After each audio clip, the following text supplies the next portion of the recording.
Ces 150 dernières années, la température de la planète a augmenté d'un peu plus d'1,5 degré Celsius.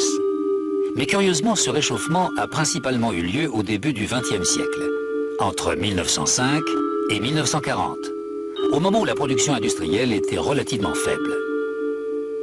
Puis après 1940, le climat s'est rafraîchi. Voici un relevé des températures de l'Arctique au cours du XXe siècle. Durant le boom économique de l'après-guerre, les températures s'effondrent.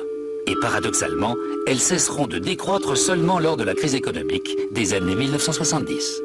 Le professeur Clark et d'autres chercheurs ont en effet mis en évidence un rapport entre la variation du taux de CO2 et celle de la température de l'air, mais pas celui qu'on attendait. Voici l'enregistrement climatique présent dans la carotte de Vostok. En rouge, c'est l'évolution des températures d'une époque lointaine à une époque plus proche, dans un intervalle capital, puisqu'il commence juste après une ère de glaciation. On note que la température grimpe, mais aussi que le CO2 la suit, avec un temps de décalage, un retard de 800 ans.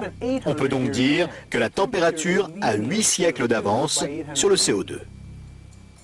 En 1991, des scientifiques renommés de l'Institut météorologique danois décident de dresser une liste des taches solaires du XXe siècle et d'établir une comparaison avec les relevés de température.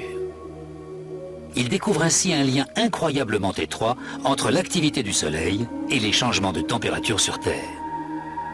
D'après leurs observations, l'activité solaire a nettement augmenté jusqu'en 1940, pour décroître jusqu'aux années 1970 et enfin reprendre. Comment prouver que ce n'était pas une simple coïncidence? La solution évidente était d'étudier de plus longues périodes ou des périodes différentes. Nous sommes donc remontés dans le temps. Le professeur Fritz Christensen et ses confrères se penchent donc sur 400 ans de passé astronomique afin d'établir un parallèle entre l'activité des taches solaires et les variations de température. Et cette fois encore, ils découvrent que les variations de l'activité solaire sont intimement liées au changement de température sur Terre. C'est le Soleil, semble-t-il, et non le dioxyde de carbone ou quoi que ce soit d'autre, qui influencerait les changements de climat.